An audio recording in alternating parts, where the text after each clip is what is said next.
നമ്മുടെ മക്കൾ നന്നായി തീരാൻ വേണ്ടി നിരന്തരമായ പ്രാർത്ഥനകൾ നമ്മുടെ നമസ്കാരങ്ങളിൽ, നമ്മുടെ സുജൂദിൽ, നമ്മുടെ തശഹുദിൽ, ഖിയാമുല്ലൈൽ നമസ്കാരങ്ങളുടെ സന്ദർഭങ്ങളിൽ, രാത്രി നമസ്കാരത്തിന് ശേഷം പ്രാർത്ഥനയ്ക്ക് ഉത്തരം കിട്ടുന്ന സന്ദർഭങ്ങളിൽ അല്ലാഹു സുബ്ഹാനഹു വ തആല സ്വീകരിക്കുന്ന പ്രാർത്ഥനകളിൽ ഒന്ന് ദഅവത്തുൽ വാലിദി ലിവലദിഹി. ഒരു വാലിദ്, ഒരു വാപ്പ മക്കൾക്ക് വേണ്ടി നടത്തുന്ന ദുആ അള്ളാഹു സ്വീകരിക്കുന്ന ദുആയാണ്. പക്ഷേ ദൗർഭാഗ്യവശാൽ ആളുകൾ പലപ്പോഴും മക്കൾക്കെതിരിലാണ് ദുആ ചെയ്യുന്നത്. നീ നന്നാവുകയില്ല, അത് ശാപവാക്കാണ്, അതൊരു പ്രാർത്ഥനയുണ്ട് അതിൽ. നീ നന്നാവുകയില്ല, നീ ഗുരുത്തം കെട്ടവനാണ്, നീ അങ്ങനെയാണ്, നീ ഇങ്ങനെയാണ് എന്നിങ്ങനെ ദേഷ്യം പിടിച്ച് മക്കൾക്കെതിരിൽ പ്രാർത്ഥിക്കുന്നു എന്നല്ലാതെ മക്കൾക്ക് വേണ്ടി പ്രാർത്ഥിക്കൽ വളരെയധികം കുറഞ്ഞു പോയിരിക്കുന്നു. അതിൻ്റെ അനന്തരഫലങ്ങളാണ് നമ്മുടെ വീടുകളിൽ നമ്മൾ കാണുന്നത് എന്നത് നമ്മൾ ഗൗരവത്തിൽ മനസ്സിലാക്കേണ്ടുന്നൊരു കാര്യമാണ്. അതുകൊണ്ട് ഒന്നാമതായി ചെയ്യേണ്ടത് ഈ വിഷയമാണ്. ആത്മാർത്ഥമായ പ്രാർത്ഥന എൻ്റെയും നിങ്ങളുടെയും മാതാപിതാക്കളുടെയും മനസ്സുകളിൽ നിന്ന് ഉയരട്ടെ. രണ്ടാമത്തത്, മക്കൾക്ക് ഏറ്റവും നല്ല മാതൃകയായി തീരുക എന്നതാണ് മക്കൾ നന്നാവാനുള്ള ഏറ്റവും അടിസ്ഥാനപരമായ കാര്യങ്ങളിലൊന്ന്. ഉലമാക്കൾ പറയാറുണ്ട്, അൽ അബ്നാഉ സിർറു അബീഹിം, മക്കൾ അവരുടെ മാതാപിതാക്കളുടെ രഹസ്യമാണ് എന്ന് പറഞ്ഞാൽ ഉമ്മയും വാപ്പയും അവരുടെ വീട്ടിൽ എന്താണോ അതാണ് മക്കൾ. അതുകൊണ്ട് തന്നെ ഉപ്പയുടെയും ഉമ്മയുടെയും രഹസ്യം പ്രകടമാകും മക്കളിലൂടെ. അവർ നല്ലവരാണെങ്കിൽ അവർ നല്ല വാക്ക് ഉപയോഗിച്ചാൽ മക്കൾ നല്ല വാക്ക് ഉപയോഗിക്കും. അവർ നമസ്കരിക്കുന്നവരാണെങ്കിൽ മക്കൾ നമസ്കരിക്കും. അവർ അള്ളാഹുവിനെ ഭയപ്പെടുന്നവരാണെങ്കിലും മക്കളും അങ്ങനെ ചെയ്യും. എന്നാൽ നേരെ തിരിച്ചാണെങ്കിൽ നേരെ ഓപ്പോസിറ്റ് ആയിരിക്കും മക്കളുടെ സ്വഭാവം. കാരണം അവർ കോപ്പി ചെയ്യുന്നത്, അവർ കാണുന്നത്, അവർ അനുകരിക്കുന്നത് അവരുടെ മാതാപിതാക്കളെയാണ്. അതുകൊണ്ടാണ് മക്കൾക്ക് വേണ്ടിയുള്ള പ്രാർത്ഥനയിൽ പ്രത്യേകം പറഞ്ഞതെന്താണ്? വജഅൽനാ ലിൽ മുത്തഖീന ഇമാമൻ, ഞങ്ങളെ മുത്തഖീങ്ങൾക്ക് ഇമാമാക്കണം എന്ന് പറഞ്ഞാൽ തഖ്വയുള്ള ആളുകൾക്ക് മാതൃകയായിരിക്കണം എൻ്റെ കുടുംബം എന്നാണ്. അല്ലാതെ മോശക്കാരായ ആളുകളെ വാർത്തെടുക്കുന്ന ഒരു പ്രദേശമായിരിക്കരുത് നമ്മുടെ വീടും പരിസരവും. മറിച്ച് നമ്മുടെ മക്കൾ നമ്മളെ കണ്ട് മുത്തഖീങ്ങൾക്ക് മാതൃകയായിരിക്കണം മാതാപിതാക്കൾ. അപ്പോൾ മക്കളും മുത്തഖീങ്ങളായി വളരും. അവരുടെ മക്കൾക്ക് അവരും അപ്പോൾ ഇമാമായി മാറും. അതാണ്, അവരുടെ മക്കൾക്ക് അപ്പോൾ അവരും ഇമാമായി മാറും. അതുകൊണ്ട് തന്നെ മാതാപിതാക്കൾ ഏറ്റവും നല്ല മാതൃകയായിട്ടില്ലെങ്കിൽ മക്കൾ നന്നാവുകയില്ല. നാം മോശക്കാരായി തീരുകയും മക്കൾ നന്നാവുന്നില്ല എന്ന് പരിതപിക്കുകയും ചെയ്തതുകൊണ്ട് യാതൊരു കാര്യവുമില്ല. ഇമാം ബുഖാരി റഹ്മത്തുള്ളാഹി അലൈഹി അദ്ദേഹത്തിൻ്റെ സ്വഹീഹിൽ അബൂ ഹുറൈറ റളിയല്ലാഹു അൻഹുവിൽ നിന്ന് ഉദ്ധരിക്കുന്ന ഹദീസിൽ കാണാം, അല്ലാഹുവിൻ്റെ റസൂൽ സല്ലല്ലാഹു അലൈഹി വസല്ലമ പറയുന്നു, മാ മിൻ മൗലൂദിൻ ഇല്ലാ യൂലദു അലൽ ഫിത്ര, എല്ലാ കുട്ടികളും ശുദ്ധ പ്രകൃതിയിലാണ് ജനിച്ചു വീഴുന്നത്. എന്നാൽ ഫ അബവാഹു, അവൻ്റെ മാതാപിതാക്കൾ യുഹവ്വിദാനി വയുനസ്സിറാനി ഔ യുമജ്ജിസാനി, അവൻ്റെ മാതാപിതാക്കളാണ് പിന്നെ അവനെ യഹൂദിയോ ക്രൈസ്തവനോ മജൂസിയോ ഒക്കെ ആക്കി മാറ്റുന്നത്. എന്ന് പറഞ്ഞാൽ ഉമ്മയും വാപ്പയും ഏത് ആദർശത്തിലാണോ ആ ആദർശത്തിലാണ് പിന്നീട് മക്കൾ വളരുക. എന്നിട്ട് അല്ലാഹുവിൻ്റെ റസൂൽ ഒരു ഉദാഹരണം പറഞ്ഞു, കമാ തുൻതജുൽ ബഹീമത്തു ബഹീമതൻ ജംആ ഹൽ തുഹിസ്സൂന ഫീഹാ മിൻ ജദ്ആ, പൂർണ്ണതയിലുള്ള ഒരു മൃഗം ജന്മം നൽകുന്ന മക്കളും ആ അമ്മയെപ്പോലെ തന്നെയായിരിക്കും. ഒട്ടകത്തിൻ്റെ കുട്ടി ഒട്ടകത്തെപ്പോലെ, കുതിരയുടെ കുട്ടി കുതിരയെപ്പോലെ. പൂർണ്ണമാണെങ്കിൽ പൂർണ്ണമായ ആരോഗ്യത്തോടു കൂടിയാണ് ആ കുട്ടിയും ഉണ്ടാവുക. അതിൽ അംഗവൈകല്യമുള്ള വല്ലവരെയും നിങ്ങൾക്ക് കാണാൻ പറ്റുമോ? അതേപോലെ ശുദ്ധപ്രകൃതിയിൽ ജനിച്ചു വീഴുന്ന കുഞ്ഞ് അതെല്ലാ അർത്ഥത്തിലും നല്ല ഫിത്രത്തിലാണ്. പിന്നീട് മാതാപിതാക്കളാണ് ആ കുട്ടിയെ മോശക്കാരനാക്കി തീർക്കുന്നത് എന്ന വളരെ വലിയ ഒരു പാഠം റസൂലുള്ളാഹി സ്വല്ലല്ലാഹു അലൈഹി വസല്ലമ ഇതിലൂടെ നൽകുന്നുണ്ട്. അതുകൊണ്ട് പ്രിയപ്പെട്ട സഹോദരങ്ങളെ, നമ്മുടെ മക്കൾക്ക് നമ്മൾ ഏറ്റവും നല്ല മാതൃകയായിരിക്കണം. നമ്മൾ അള്ളാഹുവിനെ ഭയപ്പെടുന്നുണ്ട് എന്നും അള്ളാഹുവിൻ്റെ വിധികൾ നമ്മൾ പാലിക്കുന്നുണ്ട് എന്നും മക്കൾക്ക് തോന്നുമ്പോൾ മാത്രമാണ് അവരും ആ രൂപത്തിൽ വളരുക എന്ന് നമ്മൾ മനസ്സിലാക്കുക. മൂന്നാമത്തത്, മക്കൾക്ക് ശക്തമായ തർബിയത്ത് നൽകണം. ആ തർബിയത്തിൽ ക്ഷമയോടുകൂടി ഉറച്ചു നിൽക്കുകയും വേണം. കാരണം സഹനവും ക്ഷമയും ത്യാഗവും ആവശ്യമുള്ള ഒരു മേഖലയാണത്. അത് ഒന്നോ രണ്ടോ ദിവസങ്ങൾ കൊണ്ട് നേടിയെടുക്കാവുന്ന ഒരു കാര്യമല്ല എന്ന് ശരിക്കും നമ്മൾ മനസ്സിലാക്കണം. അതുകൊണ്ടാണ് അല്ലാഹു സുബ്ഹാനഹു വ തആല സൂറത്തു ത്വാഹയിലെ 132 ആയത്തിൽ പറയുന്നത്, വഅ്മുർ അഹ്ലക ബിസ്സലാഹ്, കുടുംബത്തോട് നമസ്കരിക്കാൻ കൽപ്പിക്കണം. വസ്തബിർ അലൈഹ, ക്ഷമയോടുകൂടി അതിൽ ഉറച്ചു നിൽക്കണം. അതിന് 2 തഫ്സീറുണ്ട്. ഒന്നാമത്തെ തഫ്സീർ നീയും നമസ്കരിക്കുന്നവനാവണം, നമ്മൾ നേരത്തെ പറഞ്ഞതുപോലെ. രണ്ടാമത്തെ തഫ്സീർ മക്കളോടുള്ള ഈ കൽപ്പനയിൽ ക്ഷമയോടുകൂടി നീ നിലകൊള്ളണം. ഒറ്റ ദിവസം കൊണ്ട് മക്കൾ മാറണമെന്നില്ല, മറിച്ച് അതിൽ ക്ഷമ വേണം, ഇസ്തിമറാറ് വേണം. ഏതുവരെ? ഉമ്മയും വാപ്പയും മരിക്കുന്നത് വരെ. അതാണ് അതിൻ്റെ ബൗണ്ടറി. അതിൻ്റെ ബൗണ്ടറി എന്ന് വഅബ്ദു റബ്ബക ഹത്താ യഅതിയകൽ യഖീൻ. നിനക്ക് യഖീൻ വരുന്നത് വരെ അള്ളാഹുവിന് ഇബാദത്ത് ചെയ്യുക. ആ ഇബാദത്തിൻ്റെ ഭാഗമാണ് അംറുൻ ബിൽ മാറൂഫ് വനഹ്യുൻ അനിൽ മുൻകർ, നന്മ കൽപ്പിക്കലും തിന്മ വിരോധിക്കലും. അപ്പോൾ അത് അവസാനിക്കുന്നത് നമ്മുടെ മരണത്തോടു കൂടിയായിരിക്കണം. അതല്ലാതെ ഒരു പരിധി കഴിഞ്ഞ് അത് നമ്മൾ നിർത്തിക്കളയാൻ പാടില്ല. നിങ്ങൾ നിങ്ങളുടെ മക്കളെ, കുടുംബത്തെ നരകത്തിൽ നിന്ന് രക്ഷിക്കണമെന്ന ആയത്തിന് അലി ഇബ്നു അബീ ത്വാലിബ് റളിയല്ലാഹു തആല അൻഹു നൽകിയിട്ടുള്ള വ്യാഖ്യാനം അല്ലിമൂഹും വഅദ്ദിബൂഹും. അവർക്ക് ഇൽമ് പഠിപ്പിച്ചു കൊടുക്കണം, അവർക്ക് അദബ് പഠിപ്പിച്ചു കൊടുക്കണം. അപ്പോൾ മക്കൾക്ക് കൃത്യമായ ഇൽമ് പകർന്നു കൊടുക്കുക, മര്യാദകൾ പറഞ്ഞു കൊടുക്കുക, അവർ തെറ്റുകൾ ചെയ്യുമ്പോൾ അതിനെ സംബന്ധിച്ച് അവരെ ബോധവാന്മാരാക്കുക. അങ്ങനെ ക്ഷമ അവലംബിച്ചുകൊണ്ടായിരിക്കണം ഈ വിഷയത്തിൽ നിലകൊള്ളേണ്ടത്. അതുകൊണ്ട് എപ്പോഴും തർബിയത്തിൽ നിന്ന്, കുട്ടികൾക്ക് നല്ലത് പറഞ്ഞു കൊടുക്കുന്നതിൽ നിന്ന് ഒരിക്കലും നമ്മൾ പിറകോട്ട് പോകുവാൻ പാടില്ലാത്തതാണ്. 4-മത്തത്, കുട്ടികൾക്ക് ഇൽമിയായ അന്തരീക്ഷം ഉണ്ടാക്കി കൊടുക്കാനുള്ള എല്ലാ സാഹചര്യങ്ങളും നിർലോഭം അവർക്ക് നൽകണം. നബി സല്ലല്ലാഹു അലൈഹി വസല്ലമയുടെ കാലഘട്ടത്തിലും സ്വഹാബത്തിൻ്റെ കാലഘട്ടത്തിലും അന്നുണ്ടായിരുന്ന മതപഠന സംരംഭങ്ങളെന്ന് പറഞ്ഞാൽ മസ്ജിദുകളിലുള്ള ദർസുകളാണ്. ഖുർആൻ ഹിഫ്ളിൻ്റെ, അതേപോലെ തന്നെ ഹദീസ്, ഫിഖ്ഹ്. ഉമ്മയും ഉപ്പയും ഒക്കെ മക്കളെ അത്തരം ദർസുകളിൽ പങ്കെടുപ്പിക്കുവാൻ വേണ്ടി മത്സരിച്ചിരുന്നു. കുട്ടികൾ ഹാഫിളുകളാവട്ടെ, ഫിഖ്ഹിൽ അറിവുള്ളവരാകട്ടെ, അതേപോലെ തന്നെ ഭാഷ അറിയട്ടെ, അവർക്ക് തഫ്സീർ മനസ്സിലാക്കട്ടെ. അങ്ങനെ വലിയ വലിയ ഉസ്താക്കന്മാരുടെ അടുത്ത് മക്കളെ കൊണ്ടുപോകുമായിരുന്നു. ദൂരനാടുകളിൽ വരെ കൊണ്ടുപോയി ചേർക്കുമായിരുന്നു. വർഷങ്ങൾക്ക് ശേഷമാണ് മാതാപിതാക്കളും മക്കളും തമ്മിൽ കണ്ടുമുട്ടുന്നത്.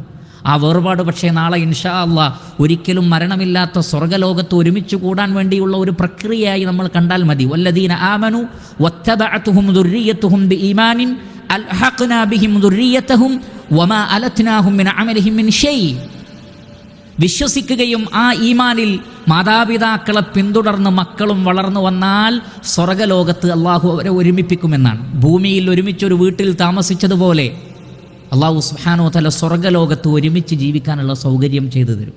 അപ്പോൾ ഇവിടെ ഒരല്പം വേർപാടുണ്ടായാൽ പോലും അത് മക്കളുടെ നന്മയ്ക്ക് വേണ്ടിയും അവർക്ക് ദീനീ വിദ്യാഭ്യാസം നൽകാൻ വേണ്ടിയുമാണെങ്കിൽ അത് വളരെ ഹൈറാണ്. പ്രത്യേകിച്ചും ആധുനിക കാലഘട്ടത്തിൽ നമുക്ക് ഒരുപാട് വഴികൾ അള്ളാഹു നമുക്ക് എളുപ്പമാക്കി തന്നിട്ടുണ്ട് ആധുനിക മാധ്യമങ്ങളിലൂടെ.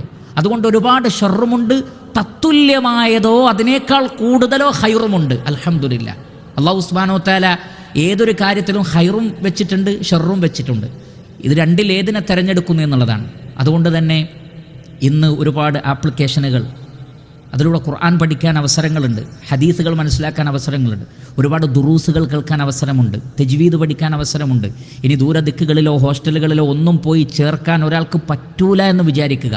അവർക്ക് പോലും നമ്മുടെ വീട്ടിൻ്റെ ഉള്ളിൽ ഇരുന്നു കൊണ്ട് തന്നെ വളരെ നല്ല പണ്ഡിതന്മാർ, ഉസ്താക്കന്മാർ, നല്ല നിലക്ക് നമ്മുടെ ഭാഷയിൽ തന്നെ കാര്യങ്ങൾ പറഞ്ഞു തരുന്ന ആളുകളുടെ ഒരുപാട് ദർസുകൾ, മുഹാളറാത്തുകൾ, ഹിഫ്ള് പഠിക്കാനുള്ള സംവിധാനങ്ങളൊക്കെ ഓൺലൈനിലൂടെയുണ്ട്.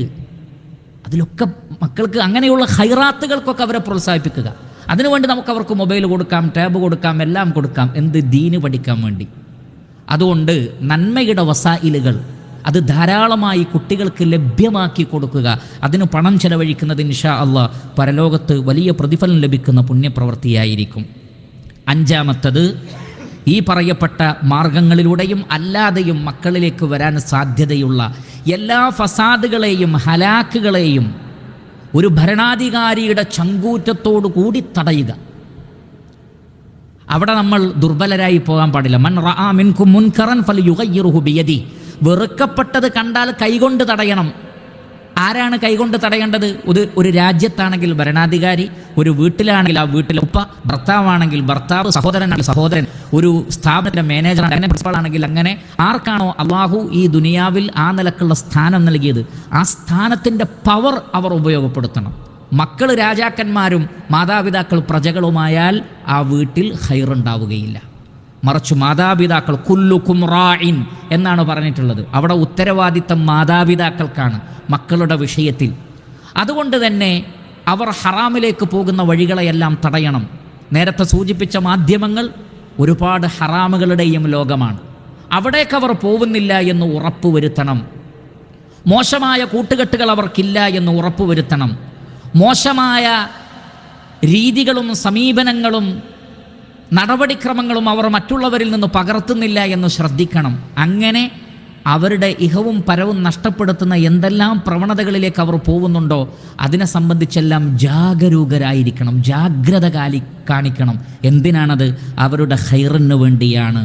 അതുകൊണ്ട് തന്നെ മയക്കുമരുന്ന്, സിനിമകൾ, മറ്റു തോന്നിവാസങ്ങൾ, മദ്യപാനം, ചീത്ത കൂട്ടുകെട്ട്, വൃത്തികേടുകൾ എല്ലാറ്റിൽ നിന്നും അവരെ തടയണം. അല്ലാഹു സുബ്ഹാനഹു വ തആല പറയുന്നു, യാ അയ്യുഹല്ലദീന ആമനു ലാ തത്തബിഉ ഖുതുവാതിശ് ശൈത്താൻ വമൻ യത്തബിഉ ഖുതുവാതിശ് ശൈത്താൻ ഫഇന്നഹു യഅ്മുറു ബിൽ ഫഹ്ശാഇ വൽ മുൻകർ. സത്യവിശ്വാസികളെ, പിശാച് ഇട്ടുതരുന്ന ചില വഴികളുണ്ട്. ആ വഴികളുടെ പിന്നാലെ നിങ്ങൾ പോവരുത്. അങ്ങനെ പോയാൽ, അങ്ങനെ പോവാൻ അനുവദിച്ചാൽ പിന്നീട് ഫവാഹിഷുകളും മുൻകറാത്തുകളും മാത്രമാണ് ഉണ്ടാവുക. അതുകൊണ്ട് തന്നെ പിശാചിൻ്റെ വഴികളെ തിരിച്ചറിഞ്ഞ് അതിൽ നിന്ന് മക്കളെ കൈപിടിച്ച് മാറ്റി അള്ളാഹുവിൻ്റെ മാർഗത്തിലേക്ക് അവരെ തിരിച്ചു കൊണ്ടുവരാനുള്ള പരിശ്രമവും അധ്വാനവും നമ്മുടെ ഭാഗത്തു നിന്ന് ഉണ്ടാവണം. ആറാമത്തത്, ഏറ്റവും സ്വാലിഹീങ്ങളായ സംഘങ്ങളുടെ കൂടെ അവരെ ചേർക്കണം. ഏറ്റവും സ്വാലിഹീങ്ങളായ സംഘങ്ങളുടെ കൂടെ അവരെ ചേർക്കണം. അല്ലാഹു സുബ്ഹാനഹു വ തആല പറയുന്നത്, യാ അയ്യുഹല്ലദീന ആമനു തഖുല്ലാഹ വകൂനൂ മഅസ്സാദിഖീൻ. സത്യവിശ്വാസികളെ, നിങ്ങൾ അള്ളാഹുവിനെ ഭയപ്പെടുകയും സത്യസന്ധരായ ആളുകളുടെ കൂടെ കൂടുകയും ചെയ്യണം.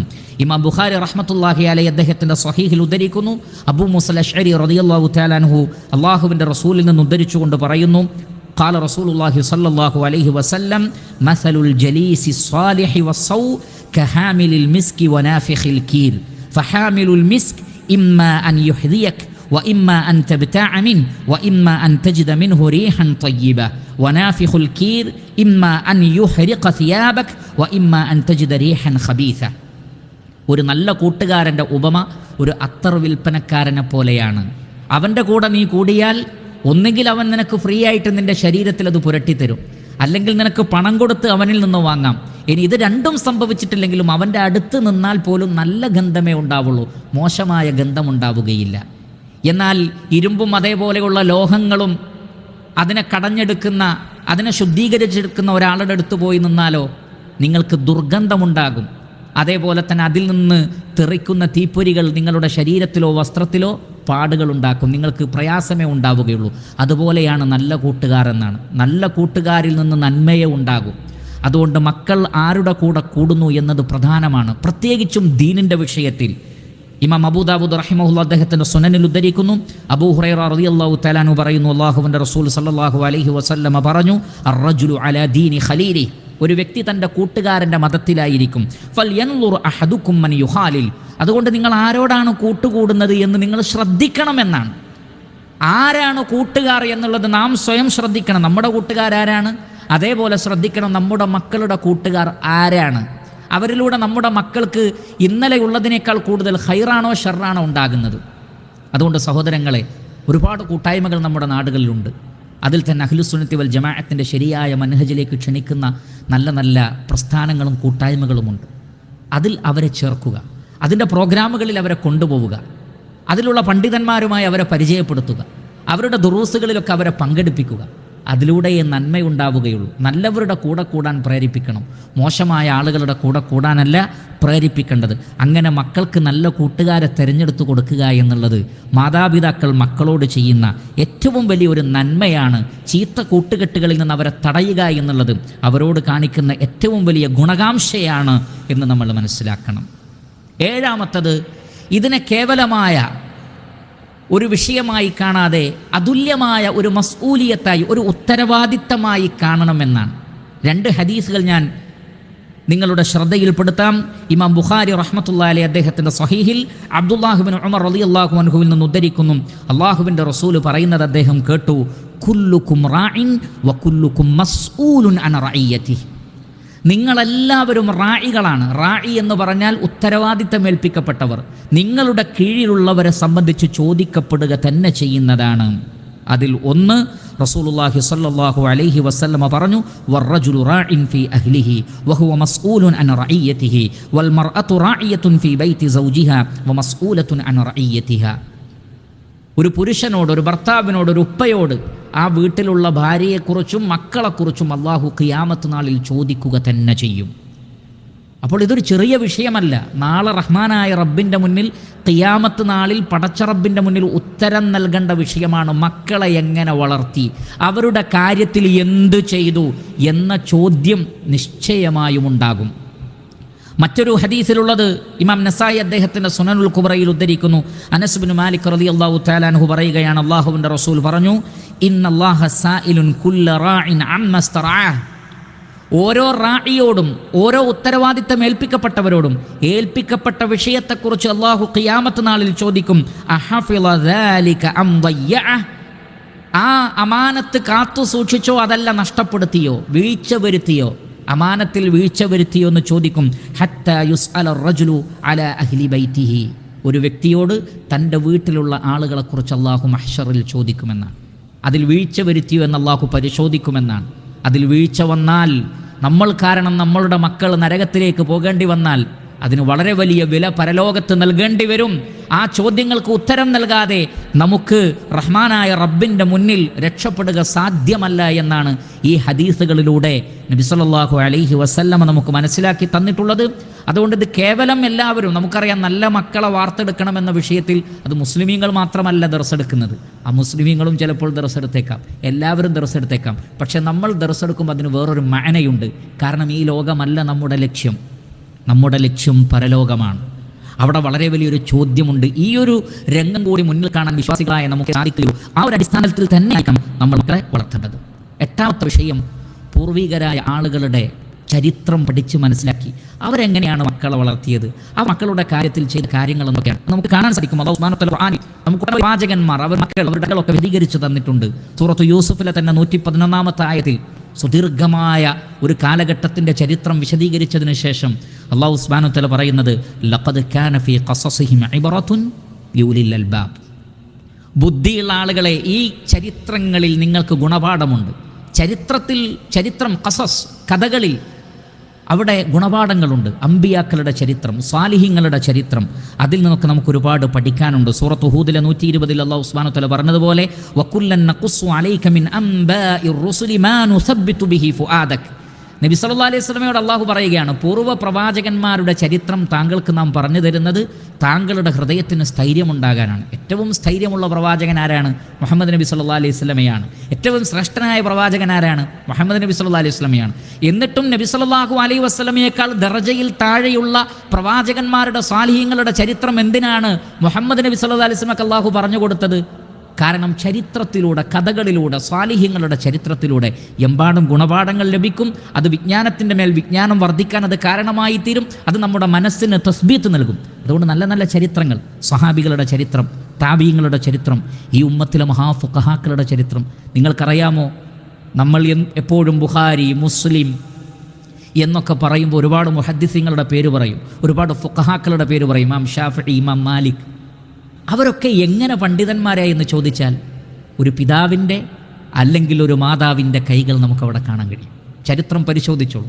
അവരെയൊക്കെ മഹാന്മാരാക്കിയത് അവരുടെ മാതാപിതാക്കളാണ്, അവരുടെ പരിശ്രമമാണ്, അവരുടെ പ്രാർത്ഥനയാണ്, അവരുടെ തൻ്റേടമാണ്, അവരുടെ ക്ഷമയാണ്, അവരുടെ സഹനമാണ്, അവരുടെ സുഹൃതാണ്, അവരുടെ വറആണ്. മക്കൾക്ക് വേണ്ടി എല്ലാം ഒഴിഞ്ഞു വെച്ച് ജീവിച്ച മാതാപിതാക്കൾ. എന്നാൽ നാം സുഖിയന്മാരായിപ്പോയി, നമുക്കതിനൊന്നും നേരമില്ല, നമുക്കതൊട്ട് സാധിക്കുന്നുമില്ല എന്നുള്ളത് വളരെ ദയനീയമായ ഒരു കാര്യമാണ്. 9-ാമത്തെ വിഷയം, നിരാശ പാടില്ല, നിരാശപ്പെടാൻ പാടില്ല. മറിച്ച് നിരന്തരമായി ഹിക്മത്ത് ഉപയോഗിച്ചുകൊണ്ട് അല്ലാഹു സുബ്ഹാനഹു വ തആല പരിശുദ്ധ ഖുർആനിൽ പറയുന്നത്, ഉദ്ഉ ഇലാ സബീലി റബ്ബിക ബിൽ ഹിക്മ വൽ മൗഇദത്തിൽ ഹസന വജാദിൽഹും ബില്ലതി ഹിയ അഹ്സൻ. ഇത് ഏറ്റവും ആദ്യം പ്രയോഗിക്കേണ്ടത് വീടുകളിലാണ്. ശ്രദ്ധിക്കുക. ദഅവാ രംഗത്ത് അള്ളാഹു പറയുന്നത് അള്ളാഹുവിൻ്റെ ദീനിലേക്ക് ക്ഷണിക്കുക. അത് മക്കളെയാണെങ്കിലും ഭാര്യയാണെങ്കിലും ആരെയാണെങ്കിലും ആദ്യം വേണ്ടത് ബിൽ ഹിക്മത്താണ്. ഹിക്മത്ത് എന്ന് പറഞ്ഞാൽ എന്താണ്? ഞാൻ ആരോടാണോ വിഷയം പറയുന്നത് ആ വ്യക്തി ഞാൻ പറയുന്നത് അനുസരിക്കുന്നവനായി തീരണം എന്നതായിരിക്കണം നമ്മുടെ ലക്ഷ്യം. അവൻ ചെയ്യുന്നത് തെറ്റാണെന്ന് സ്ഥാപിക്കുകയും ഞാൻ പറയുന്നതാണ് ശരിയെന്ന് സ്ഥാപിക്കുകയും ആ നിലക്ക് അവനെ എല്ലാ അർത്ഥത്തിലും അവൻ അബദ്ധക്കാരനാണ് എന്ന് സ്ഥാപിച്ച് വിജയിക്കുക എന്നുള്ളതല്ല ദഅവത്തിൻ്റെ ലക്ഷ്യം. മറിച്ച് നമ്മൾ ലക്ഷ്യമാക്കേണ്ടത് ഞാൻ പറയുന്ന കാര്യം അത് ഖുർആനിലുള്ളതാണ്, ഹദീസിലുള്ളത്, ദീനിലുള്ളതാണ്. ഇതെൻ്റെ മുന്നിലിരിക്കുന്ന ആൾക്ക് മനസ്സിലാക്കി കൊടുക്കണം. അപ്പോൾ അവന് ഏറ്റവും എളുപ്പത്തിൽ മനസ്സിലാക്കലും അതേപോലെ തന്നെ വലിയ തർക്കങ്ങളില്ലാതെ അവൻ ആ വിഷയം സ്വീകരിക്കാനും എന്താണ് അവനോട് ഞാൻ കാണിക്കേണ്ടത്, ഏത് രീതിയാണ് സ്വീകരിക്കേണ്ടത്. അപ്പോൾ ചെറിയ പ്രായത്തിലുള്ള കുട്ടികളോട് ഒരു ഹിക്മത്തായിരിക്കും, 10 വയസ്സുള്ള കുട്ടിയോട് മറ്റൊരു ഹിക്മത്തായിരിക്കും, അതിനേക്കാൾ മുതിർന്ന ആളോട് വേറൊരു ഹിക്മത്തായിരിക്കും. ഈ ഹിക്മത്ത് ഉപയോഗിച്ചാൽ ഒരുപാട് ഫൈറ്റ് ഒഴിവാക്കാൻ പറ്റും. പലപ്പോഴും വീടുകളിലെ ദഅവത്ത് എന്ന് പറഞ്ഞാൽ അടിയും പിടിയുമാണ്. നമ്മളടക്കമുള്ള മാതാപിതാക്കളും മക്കളും അങ്ങോട്ടും ഇങ്ങോട്ടും വൈരാഗ്യ ബുദ്ധിയോടുകൂടിയുള്ള ഒരു ഫൈറ്റാണ് യഥാർത്ഥത്തിൽ വീടുകളിൽ കാണുന്നത്. കാരണം എന്താണ്? ഇതിൽ പറഞ്ഞ മൂന്നാമത്തതാണ് ആദ്യം എടുക്കുന്നത്, വജാദിൽഹും ബില്ലതീ ഹിയ അഹ്സൻ. ആ മൂന്നാമത്തതിൽ തന്നെ ഹിയ അഹ്സൻ ഇല്ല, ജിദാലു മാത്രമേ ഉള്ളൂ, തർക്കമാണ്. അല്ലാഹു സുബ്ഹാനഹു വ തആല ആദ്യം പറയുന്നത് ഉദൂ ഇലാ സബീലി റബ്ബിക ബിൽ ഹിക്മ, ഹിക്മത്ത് ഉപയോഗിക്കണം. 40-50 വയസ്സുള്ള ആളുകളോട് പറയുന്ന അതേ ശൈലി പൂ പോലെ ഹൃദയമുള്ള മക്കളോട് പറഞ്ഞിട്ട് ഒരു കാര്യവുമില്ല. അവരോട് പറയേണ്ട ശൈലിയിൽ ഹിക്മത്ത് ഉപയോഗിച്ച് പറയണം.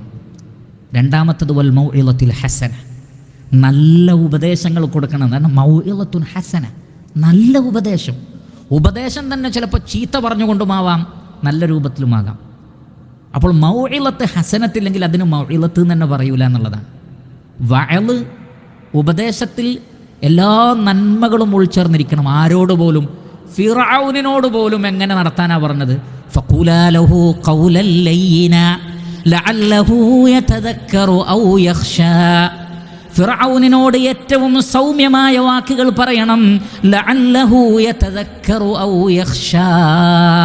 ഫിർഔൻ ചിന്തിച്ചേക്കാം, അല്ലെങ്കിൽ ഭയപ്പെട്ടേക്കാം. ഫിർഔനിന് പോലും മാറ്റമുണ്ടാക്കുന്ന വാക്കുകൾ ഉപയോഗിക്കണം. കാരണം ചിന്തിക്കാനും ഭയപ്പെടാനും ഖൗലുൽ ലയ്യിനെ ഉപകാരപ്പെടുള്ളൂ, അല്ലാത്തത് പറ്റൂല. മൂന്നാമതാണ് പറഞ്ഞത് വജാദിൽഹും ബില്ലതീ ഹിയ അഹ്സൻ. നല്ല രൂപത്തിൽ വേണമെങ്കിൽ കാര്യങ്ങളെ ജിദാല് ചെയ്യാം. മുതിർന്ന മക്കളൊക്കെ ആണെങ്കിൽ നമുക്ക് അവരോട് സംവദിക്കാം, കാര്യകാരണ സഹിതം സംവദിക്കാം. പക്ഷേ ആ സംവാദം പോലും എങ്ങനെയായിരിക്കണം? ഹിയ അഹ്സൻ, ഏറ്റവും നല്ല രൂപത്തിലായിരിക്കണം. ഏതുവരെ നിങ്ങൾ നോക്കൂ, ചരിത്രത്തിൽ മഹാനായ നൂഹ് അലൈഹിസ്സലാത്തു വസ്സലാം 950 വർഷക്കാലം ദഅവത്ത് നടത്തി. അദ്ദേഹത്തിന് മക്കളുണ്ടായി. ആ മക്കൾക്കും ഏകദേശം ആ ഒരു ആയുസ് തന്നെ ഉണ്ടാകുമെന്ന് നമുക്ക് പ്രതീക്ഷിക്കാം. ആ കാലഘട്ടത്തിൽ അങ്ങനെയാണ് ആയുസ്. അദ്ദേഹം മകനെ ഉപദേശിച്ചു എത്ര കാലം ഉപദേശിച്ചിട്ടുണ്ടാകും? എന്നിട്ട് അദ്ദേഹം നിർത്തിക്കളഞ്ഞില്ല. ഒരിക്കലും നിരാശ ഉണ്ടായില്ല.